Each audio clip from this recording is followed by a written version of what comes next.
آپ اس کانفلکٹ کو کیسے دیکھتے ہیں؟ کیونکہ جیسے امیر صاحب کہہ رہے ہیں اور قندیل صاحب کی ایکسپیکٹڈ تھا، صدر ڈونلڈ ٹرمپ جو ہیں وہ بار بار جو ہیں اس کی وارننگ دے رہے تھے اور انٹیلیجنس رپورٹس بھی تھیں کہ کوئی بڑی کارروائی ہو سکتی ہے، اگرچہ ایران امریکہ ایک طرف مذاکرات میں انگیج نظر آتے تھے، لیکن پھر بھی یہ آج کی جو کارروائی ہے یہ کتنی بڑی ہے، اس کے کیا اثرات ہوں گے؟ سب سے پہلے جو ایران اور اسرائیل کے درمیان میں اس وقت ایسکلیشن ہو رہی ہے، جو اسرائیل نے ایران کے اوپر اٹیک کیا ہے، اور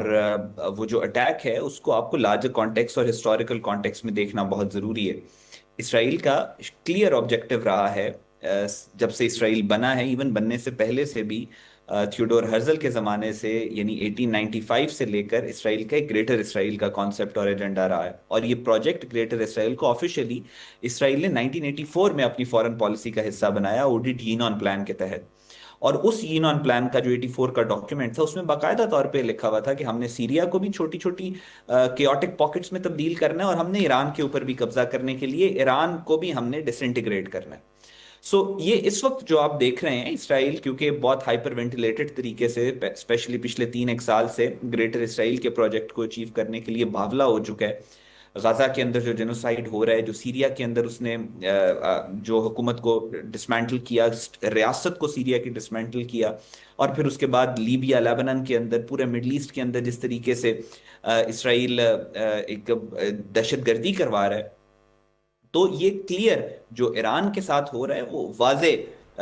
ایک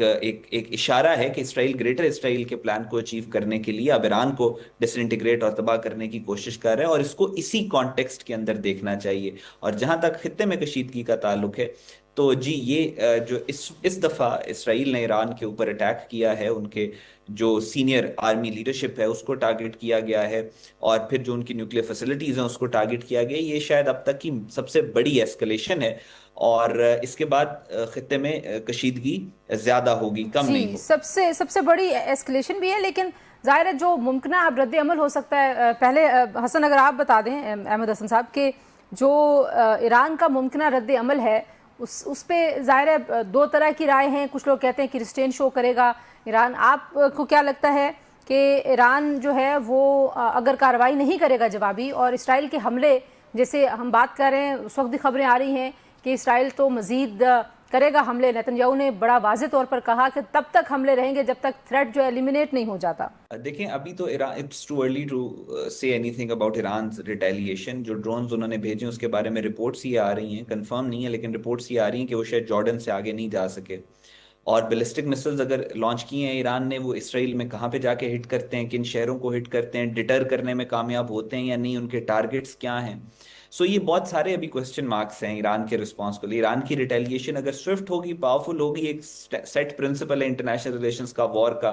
کہ اگر ایران کی ریٹیلیشن طاقتور ہوگی، بروٹل ہوگی اسرائیل کے خلاف، تو اسرائیل کو ڈٹر کرنے میں وہ کامیاب ہو جائیں گے۔ اور اسرائیل کا جو دوسرا اٹیک ہوگا، کیونکہ اسرائیل نے اٹیک کرنا ہی کرنا ہے ایران کے اوپر، اگر ایران کی ریٹیلیشن ایک سوئفٹ رہی اور کامیاب اور امپیکٹفل رہی، تو اس اسرائیل کے اٹیک کو آنے میں تھوڑا ٹائم لگ جائے گا، کوئی ونڈو ایران کو اچھی مل جائے گی اپنے آپ کو آرگنائز اور ری گروپ کرنے کی،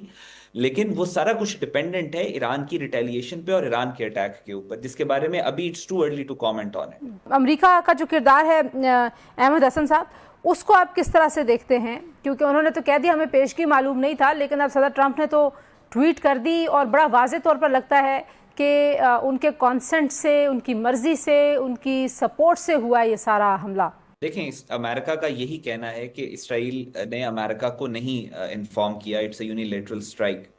لیکن اس کے ساتھ ساتھ امریکہ دھمکیاں بھی دے رہا ہے ایران کو۔ سچویشن جو ہے وہ فلوئڈ ہے، آپ دیکھ سکتے ہیں کہ آپ کو کلیئر ایک مس کمیونیکیشن نظر آ رہی ہے، اگر by the looks of it, اگر اس کو سرفیس کے اوپر دیکھیں تو آپ کو کلیئر مس کمیونیکیشن نظر آ رہی ہے between the Israelis and the Americans. امریکہ کے اندر ایک اینٹی وار ریٹورک کے ساتھ ایک حکومت آئی تھی ڈونلڈ ٹرمپ کی، اور وہ ووٹ ہی انہوں نے اس وجہ سے، مقبولیت ہی اس وجہ سے ملی کہ وہ کہہ رہا تھا کہ میں آ کے جنگیں ختم کرواؤں گا۔ اور امریکہ اس وقت وہ طاقت نہیں رکھتا جو اب سے 10 سال پہلے رکھتا تھا۔ 10 سال پہلے اگر اسرائیل اٹیک کرتا ہے اس طرح سے ایران کے اوپر، تو امریکہ نے کبھی بھی نہیں کہنا تھا کہ یونیلیٹرل اٹیک ہے۔ ابھی جو امریکہ کے اندر بھی سچویشن ہے وہ فلوئڈ ہے، امریکہ کے اندر بھی جو سچویشن ہے وہ اتنی زیادہ سالڈ یا پاورفل نہیں ہے جتنی وہ پہلے تھی۔ اسرائیل دنیا کی سب سے ہیٹڈ کنٹری ہے، ممالک خوف زدہ ہیں نیتن یاہو سے ہاتھ ملاتے وقت، اسرائیل کے ساتھ کھڑے ہوتے ہوئے. سو یہ سارے جو پولیٹیکل پریشرز بھی ہیں وہ اپنا ایک رول پلے کر رہے ہیں. اگر امریکہ کو پتہ بھی تھا تو امریکہ اس کو ایکنالج نہیں کرنا چاہ رہا، وچ از اے ویری امپورٹنٹ سائن کہ اس وقت امریکہ اور اسرائیل اور یہ ساری جو سچویشن ہے اس میں کیا کیا لوپ ہولز ہیں اور کیا کیا ویکنسز ہیں. سو ویٹ اس وقت سارے ایران کی ریٹیلیشن کا کر رہے ہیں. ایران کس طریقے سے ریسپونڈ کرتا ہے یہ فردر کورس آف ایکشن کو ڈیفائن کریں گے. جو اسلامی دنیا کا رول ہو سکتا ہے اس کشیدگی کو کم کرنے میں، اس کو آپ کس طرح سے دیکھتے ہیں؟ جی بالکل، آواز تو اٹھانی چاہیے، ہر پلیٹ فارم کے اوپر آواز اٹھانی چاہیے، لیکن یہ ہارڈ پالیٹکس ہے. اس کو geopolitics, neo realistic world order کی پالیٹکس ہے. اس پہ ہر ملک ویٹ کر رہا ہے ایران کے رسپانس کا. آپ صرف وہ ویٹ کر رہے ہیں کہ ایران کی طرف سے ریزالو کیا ہوگا، ریٹیلیشن کیا ہوگی، ایران کس طریقے سے ریئیکٹ کرے گا. اس حساب سے جو باقی ممالک ہیں وہ اپنی پالیسی ڈیزائن کریں گے. باقی آواز جہاں تک اٹھانے کی بات ہے، او آئی سی ہے، یو این او ہے، ہر جگہ کے اوپر ٹھیک. آواز تو اٹھانی چاہیے اور آواز اٹھنا بھی شروع ہو گئی ہے. لیکن گراؤنڈ کے اوپر کیا چینجز آئیں گی وہ ایران کے